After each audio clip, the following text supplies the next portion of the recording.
Hi friends, welcome to our channel. ఈరోజు నేను 2025లో తమిళ్ లాంగ్వేజ్లో రిలీజ్ అయినటువంటి ఒక మంచి క్రైమ్ ఇన్వెస్టిగేషన్ థ్రిల్లర్ మూవీ స్టోరీని ఎక్స్ప్లెయిన్ చేయబోతున్నాను. అదే Perumbum Perungobum. Now let's start our video.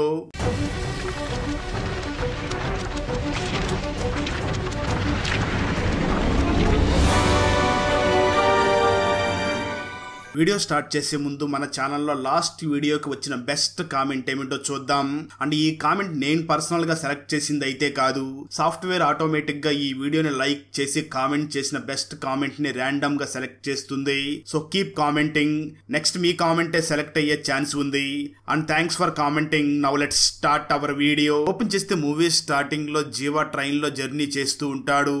ఆ జీవా చూడ్డానికి చాలా అమాయకుల్లాగా ఉంటాడు, కానీ అలా ట్రైన్లో జర్నీ చేస్తూ అదే ట్రైన్లో జర్నీ చేస్తున్నటువంటి ఒక వ్యక్తిని అతి కిరాతకంగా భయంకరంగా చంపి ఆ వ్యక్తి డెడ్ బాడీని ముక్కలుగా నరికేసి బయటికి విసిరేసి అక్కడి నుంచి తను నర్సుగా పనిచేస్తున్నటువంటి హాస్పిటల్కి వెళ్ళిపోతాడు. అయితే ఆ హాస్పిటల్లో ఉన్న డీన్ చాలా మోసాలు చేస్తున్నాడు అని ఈ విషయాలన్నీ కూడా జీవా పై అధికారులకి మెయిల్ చేసి ఉంటాడు. అయితే ఈ విషయాలు బయట ప్రజలకు కూడా తెలియడంతో అది చాలా వైరల్ అవుతుంది. మీడియా వాళ్ళందరూ కూడా హెల్త్ మినిస్టర్ అయినటువంటి ముత్తు పాండేని దీని గురించి అడుగుతూ ఉంటారు. నిజానికి ముత్తు పాండే ఒక గ్రామంలో కౌన్సిలర్ గా ఉండి ఆ తర్వాత ఎమ్మెల్యేగా ఎదిగి ఇప్పుడు మినిస్టర్ గా కొనసాగుతూ ఉంటాడు. అయితే ఇతనికి చాలా కులపిచ్చి ఉంటుంది. జర్నలిస్ట్ తనను క్వశ్చన్ అడుగుతున్నప్పటికీ తను ఏమీ పట్టించుకోకుండా అక్కడి నుంచి సైలెంట్ గా వెళ్ళిపోతాడు. మరో పక్క జరుగుతున్న విషయాలన్నిటికీ కారణం ఆ జీవా అని హాస్పిటల్లో ఉన్న డీన్ తనని తిట్టి వార్నింగ్ ఇచ్చి పంపిస్తాడు. మరోపక్క హెల్త్ మినిస్టర్ ముత్తుస్వామి దగ్గరికి రత్నవేల్ వస్తాడు. ఈ రత్నవేల్ ముత్తు పాండేకి ఒక రైట్ హ్యాండ్ లాగా ఉంటాడు. అదే సమయంలో అక్కడికి శక్తివేల్ కూడా రావడం జరుగుతుంది. నిజానికి శక్తివేల్ వాళ్ళ కుల పెద్ద అయి ఉంటాడు. వీళ్ళ ముగ్గురు కూడా ఒకే కులానికి చెందిన వాళ్ళు కావడం ముగ్గురికి కులపిచ్చి కూడా చాలా బలంగా ఉంటుంది. అదే సమయంలో న్యూస్ లో హాస్పిటల్స్ లో చిన్నపిల్లలు మిస్ అవుతున్నారు, మరి హెల్త్ మినిస్టర్ ముత్తు పాండే ఏం చేస్తున్నాడు అని ప్రశ్నిస్తూ ఉంటారు.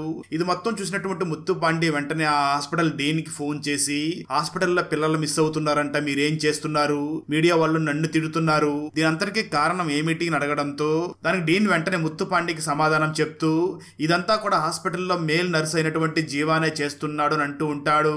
దాంతో ముత్తు పాండే సరే అయితే నేను పోలీసులను పంపిస్తున్నాను, వెంటనే ఆ జీవాని అరెస్ట్ చెయ్యండి అని అంటాడు. దాంతో ఒక లేడీ ఎస్పీ మరియు ఇన్స్పెక్టర్ ఒక టీమ్గా చేరి జీవా దగ్గరకు వెళ్లి తనని అరెస్ట్ చేసి ఒక లాడ్జ్లో బంధించి తనని ఎంక్వైరీ చేస్తారు. అప్పుడు జీవా ఇన్స్పెక్టర్కి కొన్ని నిజాలు చెప్తాడు.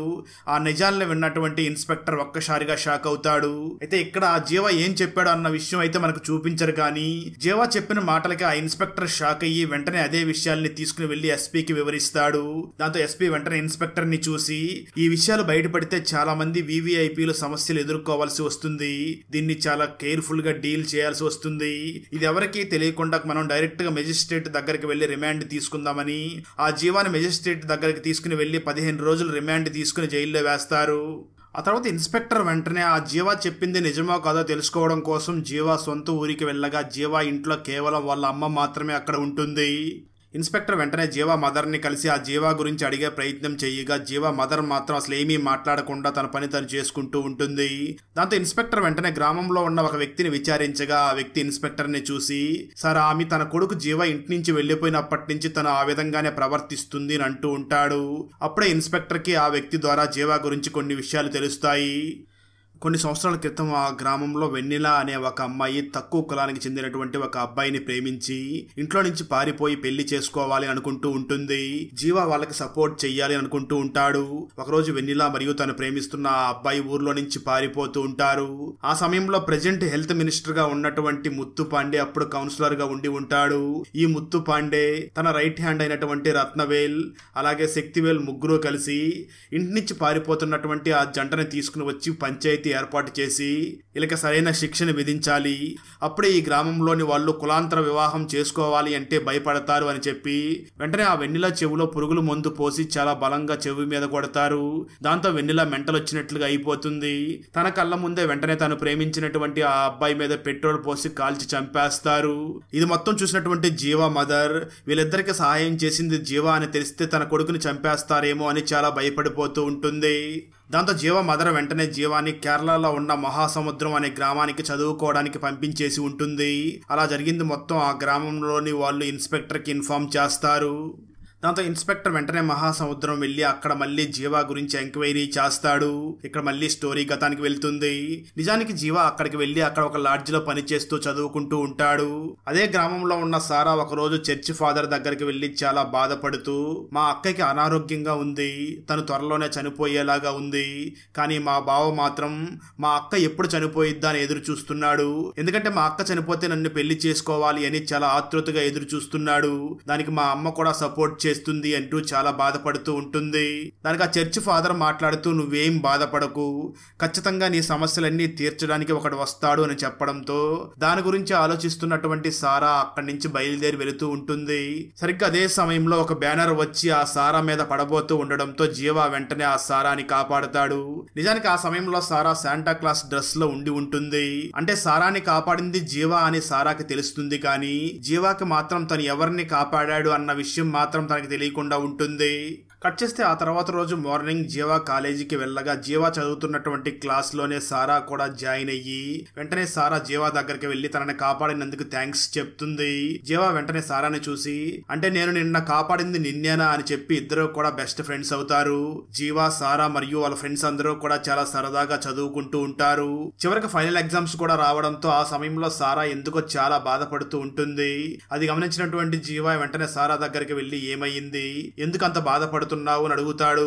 దానికి సారా వెంటనే జీవాని చూసి తన కుటుంబంలో ఉన్న సమస్యల గురించి తన బావ గురించి కూడా వివరించి, వీటన్నిటి వల్ల నేను స్టడీస్ మీద ఫోకస్ చేయలేకపోతున్నాను, ఎగ్జామ్స్ లో ఫెయిల్ అయిపోతానేమో అని భయంగా ఉంది అంటూ బాధపడుతూ ఉంటుంది.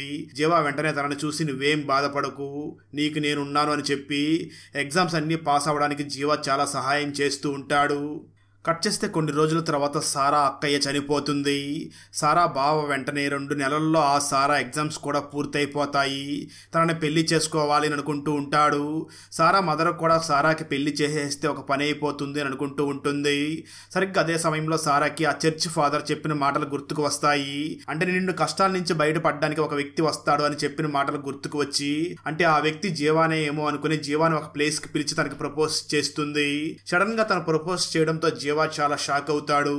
అదే విధంగా జీవాకి తన గ్రామంలో ఇంతకు ముందు ఏం జరిగిందో ఆ విషయాలన్నీ కూడా గుర్తు చేసుకుని వెంటనే తను సారాకి నో చెప్పడంతో సారా చాలా బాధపడుతూ అక్కడి నుంచి ఇంటికి వెళ్ళిపోతుంది.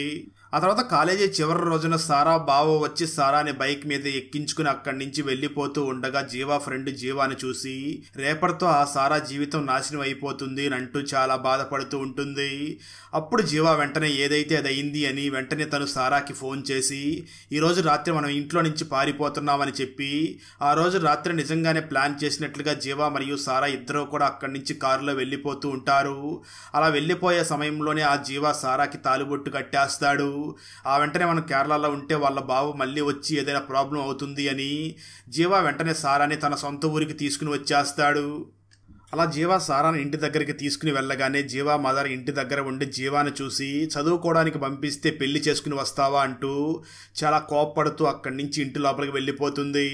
జీవా సారాని చూసి, మొదటి రోజు కదా, రేపు అమ్మ అర్థం చేసుకుంటుంది అని సారాని ఇంటి లోపలికి తీసుకుని వెళ్తాడు. అయితే జీవా మదర్ మాత్రం నా కొడుకు తక్కువ కులానికి చెందినటువంటి అమ్మాయిని పెళ్లి చేసుకుని వచ్చాడు అని తిడుతూ ఉంటుంది. ఆ తర్వాత జీవా వెంటనే జాబ్ కోసం అని అక్కడి నుంచి చెన్నైకి వెళ్ళిపోగా సారా అక్కడ జీవా మదర్తో పాటు జీవిస్తూ ఉంటుంది. ఒకరోజు జీవా దగ్గరికి ఆ ఊర్లో ఉన్నటువంటి రత్నవేలు వచ్చి, అవును నీకు కొత్తగా పెళ్ళయిందంట కదా, ఇంతకీ నీది ఏ కులం అని అడుగుతూ ఉంటాడు. సరిగ్గా అదే సమయంలో ఆ ముగ్గురు చేత బాధించబడినటువంటి వెన్నెల అక్కడికి వచ్చి తను మెంటల్గా ఉన్నప్పటికీ ఆ రత్నవేలుని చాలా తీవ్రంగా కొట్టి అక్కడి నుంచి సారాని కాపాడుతుంది. అలా కొన్ని రోజులు గడిచిపోతాయి. కట్ చేస్తే కొన్ని రోజుల తర్వాత సారాన్ని చూడడానికి తన ఫ్రెండ్ వచ్చి సారాన్ని చూసి అక్కడి నుంచి వెళుతూ ఉండగా ఆ సమయంలో జీవా మదర్ సారా ఫ్రెండ్ని కలిసి, ఇంతకీ నీ ఫ్రెండ్ ఏ కులానికి చెందిన అమ్మాయి అని అడుగుతుంది. దానికి సారా ఫ్రెండ్ మాట్లాడుతూ తను చాలా ఉన్నతమైన కులానికి సంబంధించింది అని చెప్పి అక్కడి నుంచి వెళ్ళిపోతుంది.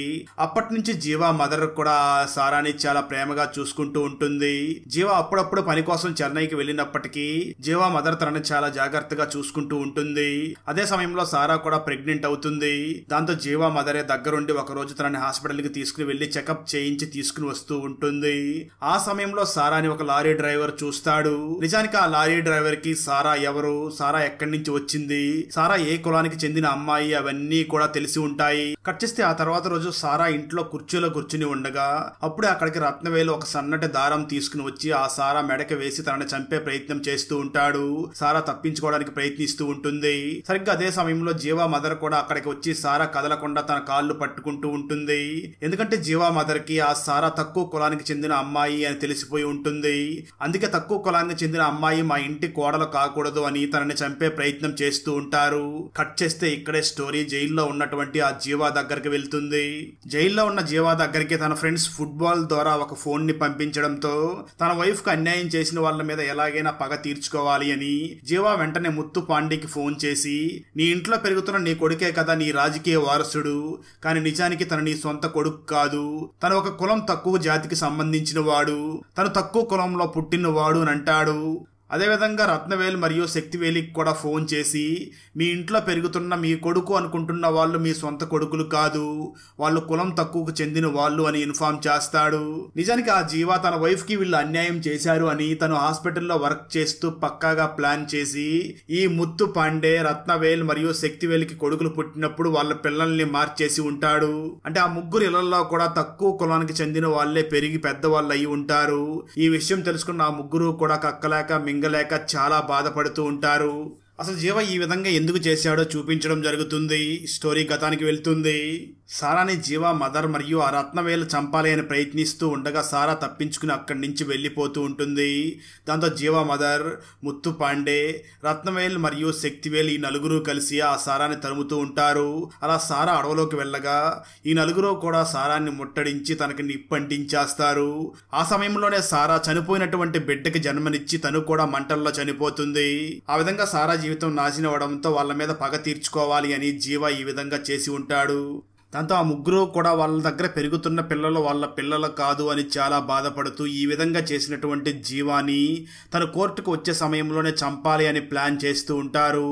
అయితే ఈ విషయం జీవాకు కూడా తెలిసిపోతుంది. జీవా కోర్టుకు వెళుతూ అక్కడ తనను చంపడానికి వచ్చిన రౌడీలందరినీ చూసి కోర్టులోకి వెళ్ళగా అక్కడ కోర్టులో తనకి బెయిల్ వస్తుంది. దాంతో జీవా వెంటనే ఇప్పుడు నేను బయటికి వెళితే వీళ్ళు నన్ను బయటికి రాగానే చంపేస్తారు అని వెంటనే అక్కడ ఉన్నటువంటి జడ్జిని చూసి తనను బూతులు తిడుతూ ఉంటాడు. దాంతో జడ్జి వెంటనే ఆ జీవా బెయిల్ ని కూడా క్యాన్సిల్ చేస్తుంది. అది చూసిన ముత్తు పాండే, రత్నవేల్ మరియు శక్తివేల్ వాడు బయటికి రాకపోయినా సరే ఆ జీవాన్ని జైల్లోనే చంపేయాలని డిసైడ్ అవుతారు.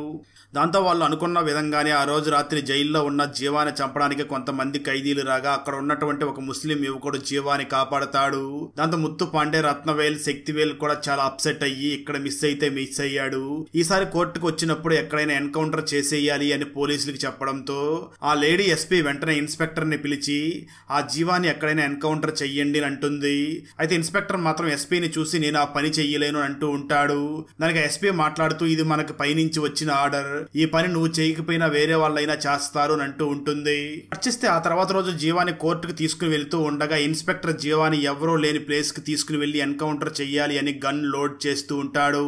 సరిగ్గా అదే సమయంలో ఇన్స్పెక్టర్ కి మినిస్టర్ ఫోన్ చేసి ఆ జీవాన్ని చంపొద్దు అని అంటూ ఉంటాడు.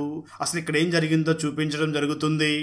నిజానికి జీవా ఇంతకు ముందే ఆ మినిస్టర్కి ఒక వీడియోని పంపించి ఉంటాడు. ఆ వీడియోలో మీ దగ్గర పెరుగుతున్న మీ కొడుకులు మీ సొంత కొడుకులు కాదు అని నేను ఈ ప్రపంచానికి తెలిసేలాగా చేస్తాను, దాన్ని ప్రూవ్ చేయడానికి DNA రిపోర్ట్ కూడా నా దగ్గర ఉంది అని ఆ రిపోర్ట్ ను కూడా తనకి పంపించి నన్ను చంపితే ఈ విషయాలన్నీ కూడా బయటికి వస్తాయి అని బెదిరించి ఒక వీడియోని పంపిస్తాడు. అది చూసినటువంటి ముత్తు చాలా భయపడి ఆ జీవాన్ని ఇప్పుడు చంపడం మంచిది కాదు అని జీవాని కోర్టులో సబ్మిట్ చేస్తాడు. కోర్టులో జీవా జడ్జి గారిని చూసి మేడం దేవుడు గొప్ప లేక కులం గొప్ప అని అడుగుతాడు. దానికి ఆ జడ్జి సమాధానం చెప్తూ ఎందుకు నువ్వు ఆ ప్రశ్న అడుగుతున్నావు అని అంటుంది. అప్పుడు జీవా మాట్లాడుతూ మేడం చాలా కాలం క్రితం మా ఊర్లో ఒక సంఘటన జరిగింది. మా గ్రామంలో చాలా రోజుల నుంచి కూడా ఒక అమ్మవారికి పూజలు చేస్తున్నారు. పూజలు అయిన తర్వాత అంటే జాతర అయిన తర్వాత అమ్మవారి విగ్రహాన్ని తీసుకుని వెళ్లి చెరువులో పగలగొట్టేస్తారు. ఎందుకంటే ఆ దేవతగా ఉన్న మహిళ చాలా సంవత్సరాల క్రితం మా గ్రామంలోనే జీవించింది. అయితే ఆమె ఒక తక్కువ కులానికి చెందినటువంటి అబ్బాయిని ప్రేమించింది అని గ్రామంలోని వాళ్ళు ఆమెను కాల్చి చంపేశారు. అందువల్ల మా గ్రామంలో కరువు వచ్చింది. ఆ తర్వాత మా గ్రామంలోని వాళ్ళు ఆమెను ఒక దేవతగా పూజించి ఆ తర్వాత పూజలన్నీ అయిన తర్వాత వాళ్ళు పూజించిన దేవత అని చూడకుండా విగ్రహాన్ని రాయితో పగలగొట్టేస్తూ ఉంటారు అని అంటుంది. ఇది మొత్తం ఉన్నటువంటి జడ్జి అసలు ఈ కథకి ఇప్పుడు ఈ కేసుకి సంబంధం ఏమిటి అని అడుగుతుంది. సంబంధం ఉంది జడ్జి గారు. ఈ కులం వల్లనే ఈ సమాజంలో చాలా సమస్యలు వస్తున్నాయి. నేను కొంతమందికి బుద్ధి చెప్పాలనే వాళ్ళ బిడ్డల్ని నేను మార్చేశాను. అయితే వీళ్ళ దగ్గర పెరుగుతున్న బిడ్డలు వాళ్ళ సొంత బిడ్డలు కాదు అని వాళ్ళను కూడా చంపడానికి ప్రయత్నిస్తున్నారు. అసలు ఈ కుల వ్యవస్థ ఎప్పుడు అంతం అవుతుంది అని ప్రశ్నిస్తూ ఉంటాడు. ఇక్కడే జడ్జి గారికి కూడా హాస్పిటల్లో పిల్లల్ని కిడ్నాప్ చేస్తుంది జీవా అని చెప్పడానికి ఎటువంటి సాక్ష్యాలు లేవు అని తెలుస్తుంది. అయితే పోలీస్ ఇన్స్పెక్టర్కి మాత్రం తన వైఫ్ని ఇబ్బంది పెట్టినటువంటి ఆ ముగ్గురు పిల్లల్ని మాత్రం జీవా మార్చాడు అని తెలుస్తుంది. అయితే జీవా హాస్పిటల్లో పిల్లల్ని కిడ్నాప్ చేసినట్లు ఈ ముగ్గురు పిల్లల్ని కూడా తనే మార్చినట్లుగా కూడా ఎటువంటి సాక్ష్యాలు లేకపోవడంతో జీవా మీద ఎటువంటి శిక్ష లేకుండా తనని రిలీజ్ చేస్తారు. అలా జైలు నుంచి రిలీజ్ అయినటువంటి జీవా వెంటనే ఒక హోమ్ దగ్గరికి వెళ్ళగా అక్కడే రివీల్ అయ్యే ట్విస్ట్ ఏమిటి అంటే చనిపోయింది అనుకున్నటువంటి జీవా వైఫ్ అయినటువంటి సారా ఇంకా బ్రతికే ఉంటుంది. ఇక్కడే స్టోరీ కథానికి వెళ్తుంది. సారాని జీవా మదర్తో పాటు ఆ ముగ్గురు కలిసి చంపే ప్రయత్నం చేసి ఉంటారు కదా, అంటే తగలబెట్టేసి వెళ్ళిపోయారు కదా. సరిగ్గా అదే సమయంలో అక్కడికి పిచ్చిదైనటువంటి వెన్నెలా వచ్చి మంటల్లో కాలుతున్నటువంటి సారాని కాపాడి ఆ మంటల్లో వెన్నెలా చనిపోయి ఉంటుంది. అలా ప్రాణాలతో బయటపడినటువంటి సారా వెంటనే అక్కడి నుంచి ఒక హోమ్ లోకి వెళ్లి అక్కడే బ్రతుకుతూ అక్కడ చిన్నపిల్లలకి పాఠాలు చెప్తూ జీవిస్తూ ఉంటుంది. అయితే వాళ్ళ జీవితాన్ని ఇంత నాశనం చేసినటువంటి వాళ్ళు మాత్రం చాలా హ్యాపీగా జీవిస్తూ ఉంటారు. అది చూసినటువంటి జీవాకి చాలా కోపం వచ్చి వీళ్ళకి బుద్ధి చెప్పాలి అని ఆ ముత్తు పాండే, రత్నవేల్, శక్తివేల్ పిల్లల్ని తనే మార్చేసి ఉంటాడు. అలా చివరికి ముత్తు పాండే, రత్నవేల్ మరియు శక్తివేల్కి వాళ్ళ ఇంట్లో పెరుగుతున్నటువంటి వాళ్ళ కొడుకులు వాళ్ళ సొంత కొడుకులు కాదు అని తెలిసి నా ఇంట్లో తక్కువ కులానికి చెందినవాడు నా కొడుకులా జీవిస్తున్నాడు అని ముగ్గురు కూడా చాలా కుళ్ళిపోతూ ఉంటారు. చివరికి కులం అనేది పుట్టుకతో రాదు, పెంపకంలో వస్తుంది అని చెప్పి ఒక చిన్న సోషల్ మెసేజ్ ఇచ్చి ఈ మూవీని ముగిస్తారు. దొంగ కళ్ళ ముందు లక్షల రూపాయలు ఉన్నప్పటికీ తను కేవలం 84,000 రూపాయలు మాత్రమే ఎందుకు తీసుకున్నాడు? ఎమ్మెల్యే అయినటువంటి మాధవన్ ఇంటి చుట్టూ ఏసీపీ జేమ్స్ ఎందుకు తిరుగుతున్నాడు? ఆ ఎమ్మెల్యే మాధవన్ తన ఇంటికి తన వైఫ్ వస్తుందేమో అని తనెందుకు అంతలా భయపడుతున్నాడు?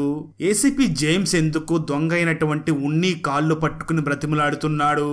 దొంగతనానికి వచ్చిన ఉన్నీకి తన అవసరానికి కావాల్సిన దానికన్నా కూడా ఎక్కువ డబ్బులు ఇవ్వడానికి ఆ ఇంటి ఓనర్స్ ఎందుకు రెడీ అయ్యారు అన్నదే 2024లో మలయాళం లాంగ్వేజ్ లో రిలీజ్ అయినటువంటి తానరా మూవీ స్టోరీ. ఈ మలయాళ ఫుల్ మూవీ స్టోరీని తెలుగులో వినాలి అనుకుంటే ఈ వీడియో డిస్క్రిప్షన్ లో ఉన్న లింక్ ని క్లిక్ చేసి చూడండి. ఫ్రెండ్స్ మీరే చెప్పండి, మన సొసైటీలో కుల వ్యవస్థ ఎంతవరకు మంచిదో మీరే కామెంట్ చేసి చెప్పండి. ఫ్రెండ్స్ వీడియో నచ్చినట్లయితే లైక్ చేసి ఒక చిన్న కామెంట్ చేస్తే మాకు నెక్స్ట్ వీడియో చేయడానికి ఎంకరేజింగ్ గా ఉంటుంది. అలాగే ఛానల్ ని సబ్స్క్రైబ్ చేసి పక్కనే ఉన్న బెల్ ఐకాన్ ని క్లిక్ చేసి సపోర్ట్ చేయండి. Thanks for watching. జై హింద్.